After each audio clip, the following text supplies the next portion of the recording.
Felizes os que temem o Senhor e trilham seus caminhos.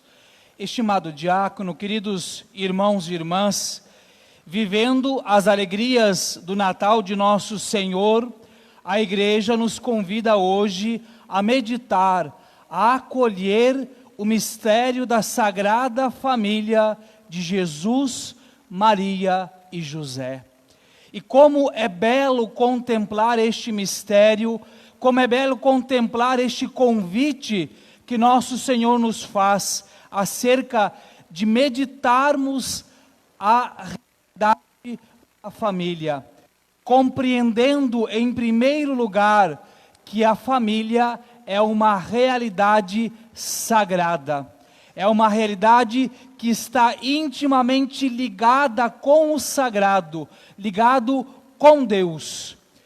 Precisamos compreender, portanto, em primeiro lugar, que a família, ela não é algo inventado pelo ser humano, não é algo instituído pelo homem. A família é algo criado por Deus e revelado por Deus. Muitas vezes, talvez, a nossa ideia seja olhar para uma família humana e a partir da família humana olhar para Deus. Quando, na verdade, nós devemos olhar para Deus e através de Deus olhar para a instituição da família humana. Isso torna-se mais claro a partir da vinda de nosso Senhor Jesus Cristo, pois Jesus, ele começa a revelar esta face familiar que está impressa na própria Santíssima Trindade.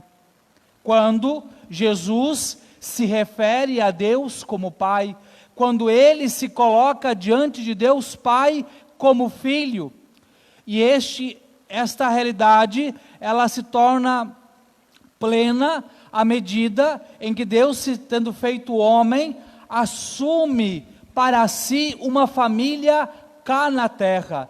Tudo, absolutamente tudo, é claro, exceto as realidades de pecado, mas todo o mais, todas as realidades que são criadas e sustentadas por Deus, são um reflexo dele mesmo, são uma imagem dele mesmo. Então, meus irmãos e irmãs, quando nós celebramos hoje o mistério da Sagrada Família, nós somos chamados a olhar para a Sagrada Família justamente como um reflexo de Deus, uma presença de Deus entre nós. Meus irmãos e irmãs, é Deus que quis deste modo, e se Deus quis deste modo, e Ele nos revelou isso, Ele quer nos mostrar o quanto a realidade da família é importante, o quanto a realidade da família é uma necessidade para a nossa própria salvação. Não é em vão, por exemplo, que São João Paulo II, ele muitas vezes insistia na ideia de que a família, ela é uma igreja doméstica. A instituição familiar, ela tem uma importância fundamental na vida do sujeito, na vida do indivíduo, mas também tem uma importância fundamental na sociedade como um todo. Por isso, me permitam lhes dizer isso, nós não podemos ser ingênuos ao achar que estas múltiplas ideias e ideologias que toda hora são colocadas contra a família, elas vêm ao acaso. Nós não podemos ser ingênuos ao pensar que os ataques que as famílias sofrem constantemente na sua base, seja só por uma ideia moderna, por querer um avanço, afinal de contas estamos no século XXI, não. Há uma maldade, há uma busca de destruir uma instituição que prefigura, que garante o sustentáculo de uma sociedade. Porque à medida em que uma família ela é destruída, os indivíduos que são membros desta família, eles se dispersam. E é muito mais fácil dominar um indivíduo disperso do que vários indivíduos unidos e bem sobrepostos sobre alguns valores. Então nós precisamos entender que esta é uma tática, estas ideias, essas ideologias, estas práticas que procuram minar a instituição familiar, elas têm como fundamento e busca o desejo de nos dominar, os indivíduos. E é por isso que nós precisamos abrir bem os nossos olhos e compreender qual é a nossa missão dentro da realidade familiar e o quanto a realidade familiar desempenha um papel importante na nossa vida enquanto indivíduos. É claro que quando nós falamos de família, em primeiro lugar, nos vem a imagem clássica, o pai, a mãe, os filhos, rodeados ali pelos tios, avós, aquela coisa toda. E alguém vai dizer, padre, essa já não é uma realidade tão comum quanto algum tempo atrás. Hoje nós temos outras realidades, às vezes a família onde só está presente o pai, ou onde só está presente a mãe, onde não estão presentes nenhum nem o outro, está presente um tio, está presente um pai e uma mãe adotivo, o vô e a avó que desempenham o papel de pai e de mãe. Bom, em primeiro lugar, compreender que todas estas formas, entendo o termo que o padre vai usar, não é uma crítica, é uma constatação, essas formas um pouco acidentadas, todas essas realidades são chamadas a olhar para Deus e compreender como elas podem, em Deus, viver a vontade de Deus. Ou seja, buscar em Deus o seu amparo. Eu digo isso por quê? Porque de fato, quando uma família passa por uma situação onde ela é atingida, onde ela às vezes é amputada pela ausência de um ou dois membros, onde as relações são conturbadas, onde há uma série de problemas, como eu lhe dizia, a ideia é o quê? Que os indivíduos se dispersem e se tornem presas fáceis ao inimigo. Agora, nós também, como indivíduos, somos chamados a compreender que não é porque na nossa realidade familiar, que não é porque lá na minha casa as coisas estão um pouco desestruturadas, estão talvez um pouco fora do lugar, como eu gostaria, como seria o ideal, que nós somos obrigados a nos subjugar a estes que querem nos dominar. Nós podemos sim romper um ciclo vicioso que às vezes começou com a geração dos nossos pais, dos nossos avós, bisavós ou o que seja. Nós podemos e devemos romper com isso. Muitas vezes, a minha experiência como padre é a de que alguém vem dizer, padre, eu tenho dificuldade em constituir, especialmente os jovens, padre, eu tenho medo de constituir uma família porque eu não tive o exemplo dentro de casa. Bom, é claro que não ter o exemplo dentro de casa pode tornar a coisa um pouquinho mais difícil, mas não impossível. Porque o nosso modelo primeiro, embora o convívio social dentro de casa, ele nos forma, ele vai nos dando elementos para tomarmos as nossas decisões, para fazermos as coisas, não necessariamente nós precisamos nos deixar dominar por estas coisas.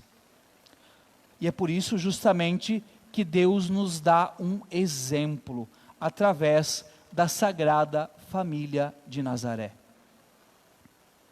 É nesta família que nós somos chamados, dentro das nossas próprias dificuldades, dentro das nossas limitações, diante das lutas que todos nós individualmente temos de enfrentar dia a dia.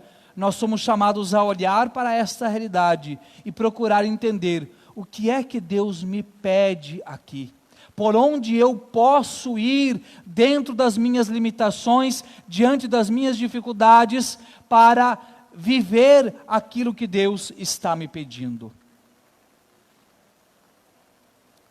E eu creio, isso é indubitável, isso fica muito claro nos 3 textos da leitura de hoje, que o primeiro ensinamento que nos fica, que permanece diante de nós, é a docilidade à vontade de Deus. A obediência à vontade de Deus. Nós ouvimos o Evangelho, por exemplo, onde Jesus, que vai com seus pais a Jerusalém, no retorno, Jesus fica por lá, aí tem aqueles 3 dias que eles ficam procurando na caravana, voltam para Jerusalém, quando chegam no templo, está lá Jesus, conversando com os mestres doutores da lei, ouvindo, fazendo perguntas, e a Virgem Maria, muito aflita, questiona, olha, por que fizestes isso conosco? Eu e o teu pai estávamos preocupados à tua procura. Jesus responde, olha, não sabeis que devo estar na casa de meu pai? E logo depois acrescenta o Evangelho, Jesus então desceu com os seus pais para Nazaré e era-lhes obediente. Será que nós já paramos para meditar, para pensar na radicalidade daquilo que São Lucas está nos dizendo? Deus era obediente a um homem e a uma mulher. E eu quero deixar bem claro aqui esta santíssima loucura, entendam esse termo, porque quando nós olhamos, batemos os olhos no Evangelho como um todo, nós observamos que na verdade Jesus ele era submisso em primeiro lugar a São José. E a própria Virgem Maria se colocava nessa submissão a São José. E eu quero deixar isso bem claro por quê? Porque quando a gente olha para a Virgem Maria, ela é imaculada, é toda santa, ou seja, parece que é fácil. Mas São José não. Embora seja um homem casto, um homem justo, mas ele não tinha sido preservado da mancha do pecado, enfim, era um homem. Como pode Deus que se fez homem obedecer um homem? Pode, à medida em que José era submisso a Deus. Em qual momento do Evangelho nós ouvimos São José murmurar e dizer que não vai fazer o que Deus pede? Alguém leu alguma coisa nesse sentido já? Não. José, toma Maria como esposa. Vai lá José e toma Maria como esposa. José vai para Belém, vai José para Belém. José foge para o Egito porque Herodes quer matar o menino. José foge para o Egito. José volta para a Terra Santa porque já acabou o tempo. José volta. O segredo está na submissão de São José a Deus. Então, vamos olhar agora para nossas realidades familiares. O que é necessário? O que é que muitas vezes nos falta? E aqui, como eu disse, vamos aplicar a todas as nossas realidades. Você que é pai, você que é mãe, você que é filho, e quando eu digo você que é pai, ou pai biológico, ou que exerce o papel de pai, de mãe, de alguém que talvez não tenha sido gerado por você, independente da realidade, independente se você exerce o papel de mãe e de pai ao mesmo tempo, ou de pai e de mãe ao mesmo tempo, independente, compreenda uma coisa, a saúde espiritual da tua família dependerá da tua submissão a Deus, da tua obediência a Deus. Agora vamos parar para pensar aqui, um pequeno parêntese. Vocês viram que eu repeti várias vezes uma palavra. Qual foi a palavra? Submissão. Olha como o inimigo ele é sujo. No meio social, se a gente fala sobre submissão, o que as pessoas fazem? Torcem o nariz. Nossa, mas que coisa mais retrógrada, submissão, Isso é uma coisa antiga, isso é uma falta de respeito com a liberdade das pessoas. É mais ou menos isso que a gente ouve, né? Só que os gênios, entre aspas, que torcem o nariz e falam mal disso, não param nem para olhar para o radical da palavra submissão. É uma palavra que foi ideologizada, infelizmente. Submissão é o composto no latim de estar sobre a missão. Estou sobre a missão de alguém. Sobre missão. Estou sobre o serviço, estou sobre o cuidado, estou sobre o trabalho de alguém, estou sobre a missão, estou sobre a vocação de alguém. É isto que significa a palavra submissão. Então, quando eu digo que São José, ele era submisso, ele se colocava sobre a missão de Deus. E qual é a missão de Deus nesse sentido? Nos salvar. Quando eu digo que a Virgem Maria e nosso Senhor Jesus Cristo eram submissos a São José, ele tinha a missão de ser o guardião, o guarda, o protetor da Sagrada Família, e justamente por eles terem se colocado sobre a missão, sobre a vocação, eles foram devidamente guardados. Então, meus irmãos e irmãs, é preciso, em primeiro lugar, que nós acolhamos isto. Nós somos chamados a nos colocar sob a missão que Deus nos concede.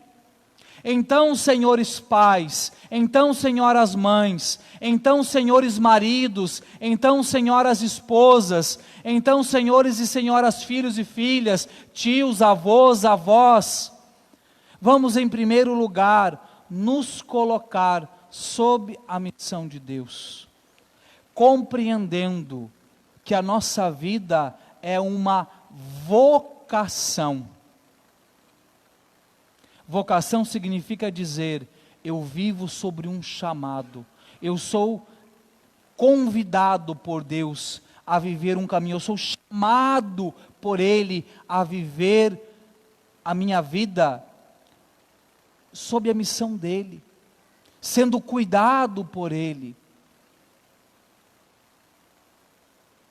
É isso que nós precisamos compreender, é isso que nós precisamos acolher para a nossa vida, para que assim nos coloquemos sob a missão dEle. E o que é que significa nos colocar sobre a missão dEle? Nos confiando, e quando eu digo nos confiando é amando e respeitando aqueles que Deus nos deu. Família é uma vocação. Família é um chamado de Deus. E nós somos chamados a nos confiar com as nossas limitações, com as nossas dificuldades, com as nossas mazelas, com as nossas lutas. Sim, com tudo isso. Porque vocês me desculpem, mas muitas vezes nós ficamos alimentando na nossa cabeça um ideal de família perfeita. Geralmente a gente olha para a nossa e pensa, nossa, mas o negócio está complicado. Aí a gente olha por cima do muro, ai, olha que família bonita. Vai conviver um tempo lá para você ver que uma coisa talvez não é tanto assim, não. Então vamos parar de alimentar um ideal de uma família do mundo das ideias, aquela coisa perfeita, onde não tem problema nenhum, não tem dificuldade nenhum, não tem mazela nenhuma. Meus irmãos e irmãs, isso ficou para o lar de Nazaré, o mais ideal possível. Mas o que resta para nós, toda família tem suas lutas, suas limitações, seus problemas e suas dificuldades. E é importante que assumamos isto, porque quem insiste em continuar fazendo de conta que dentro de casa não tem problema, não tem mazela, não tem o que resolver, o problema, a mazela, o pecado continua crescendo e destruindo você e os seus. Então a gente não pode ficar nessa ideia do vou fazer de conta que tudo está bem e vou ficar lá idealizando. Tenha coragem.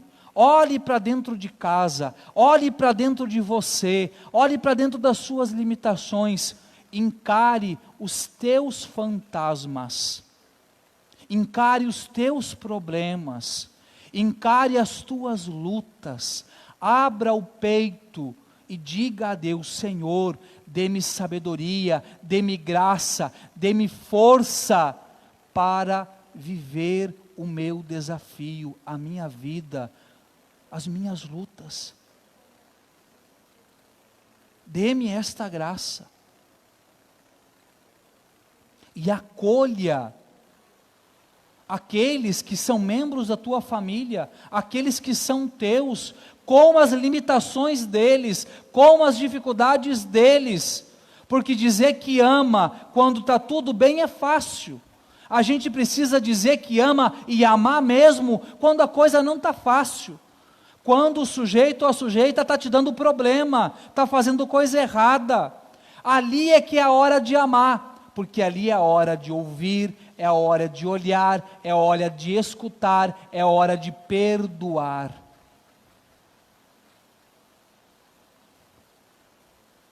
Quantos casamentos vão ralo abaixo, porque falta uma coisa chamada diálogo?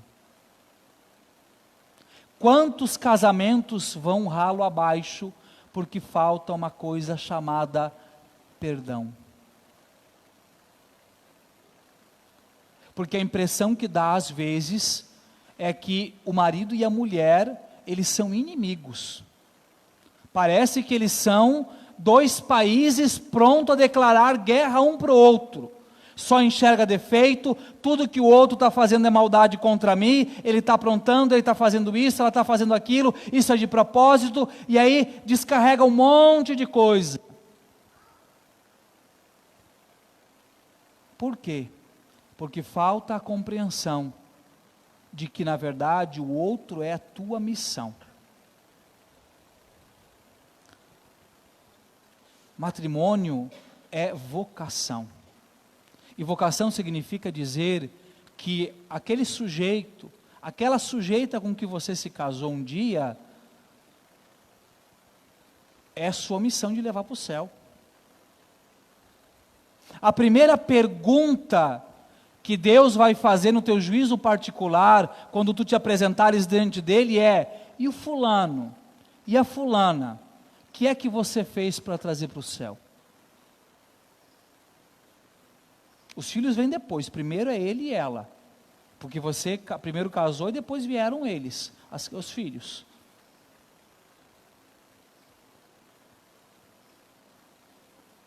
É preciso que os homens e as mulheres entendam, eu gosto muito de usar essa expressão, essa comparação, que marido e mulher são companheiros de trincheira, são companheiros de luta. E eu acredito que nenhum soldado, em bom uso da razão, numa trincheira, no meio de uma guerra, pega a sua arma, aponta na cabeça do seu colega de trincheira e atira. Eu acho que não, né? Geralmente ele atira contra os inimigos, contra os adversários. Por que é então que tantos maridos e mulheres têm essa atitude de atirar contra o seu próprio companheiro e companheira de trincheira? Porque falta o diálogo, porque falta a compreensão, porque falta ouvir, porque falta perdoar. O verbo amar não é um amontoado de boas sensações. O verbo amar está muito mais ligado à capacidade de renúncia de si e de sofrer. Quantas vezes a gente fala a paixão de nosso Senhor?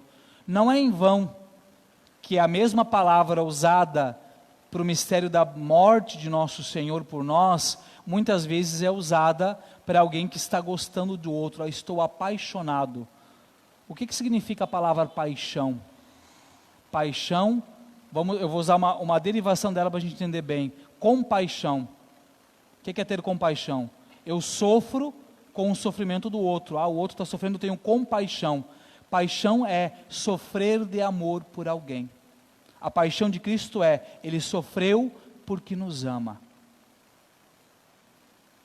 Então compreenda isso cada vez que você dizer, eu estou apaixonado, eu estou sofrendo, eu estou disposto a sofrer de amor por ele, por ela.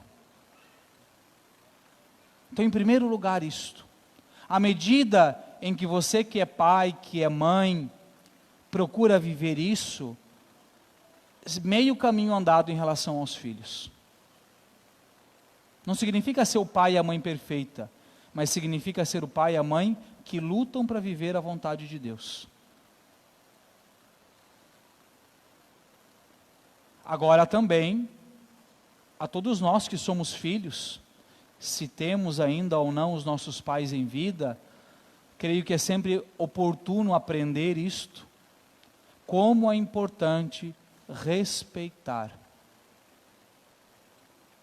como é importante acolher. A autoridade que um pai e uma mãe exercem sobre o filho é a autoridade de Deus mesmo. Porque não foi simplesmente uma relação sexual que te gerou, não. Se Deus não permitisse que você fosse gerado, independente da situação, me permita me esclarecer aqui, porque muitas vezes a nossa cabeça ela fica confusa, né? E a gente sempre pensa na realidade do sexo como um pecado. Bom, se não é vivido conforme Deus é. Mas se Deus nos fez capaz disso, é porque em sua natureza não é um pecado.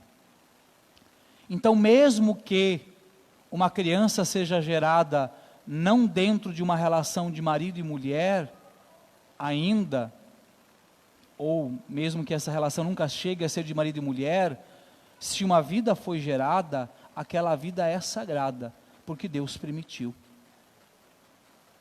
Uma fecundação jamais acontece sem que Deus permita, porque é Ele quem cria a alma, é Ele quem nos cria ali. Então, independente da realidade, de como tudo começou, nós precisamos entender que se somos filhos deste homem, daquela mulher, é porque Deus assim o permitiu.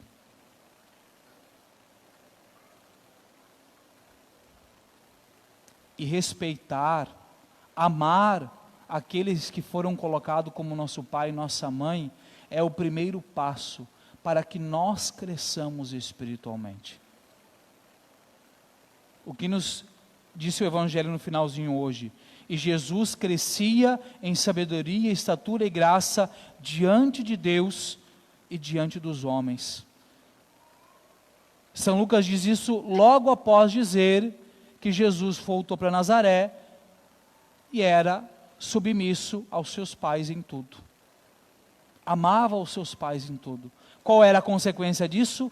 Ele crescia em estatura e graça diante de Deus e dos homens. Ah, mas o meu pai isso. Ah, mas a minha mãe aquilo. Seja obediente. Acolha. É claro, quando eu digo seja obediente, a não ser que seja uma coisa imoral, né? Se o pai e a mãe mandam fazer alguma coisa que é um pecado, aí é claro que não. Agora, quando eu falo da obediência, de ouvir os conselhos, de não desrespeitarmos, isso vai nos formando. Porque dificilmente um filho que se rebela contra o pai e a mãe conseguirá ser um bom pai e uma boa mãe.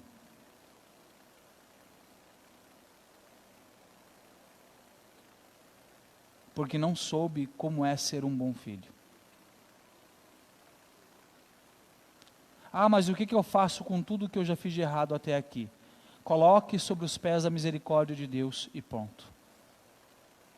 O convite que Jesus te faz é a partir de agora. É a partir de hoje. Então vamos, meus irmãos e irmãs, a olhar hoje para este exemplo da Sagrada Família, Vamos colocar toda a nossa realidade, independente das mazelas, das dificuldades, das limitações, dos pecados, das tuas lutas, das tuas misérias. Como família, como marido, como esposa, como filho, como filha, como namorado, como noivo, como indivíduo. Coloque tudo diante do altar do Senhor. E vamos reiniciar, vamos recomeçar esta caminhada, procurando em primeiro lugar, sermos nós mesmos como indivíduos, submissos, ou seja, obedientes, estando sobre a missão de nosso Senhor.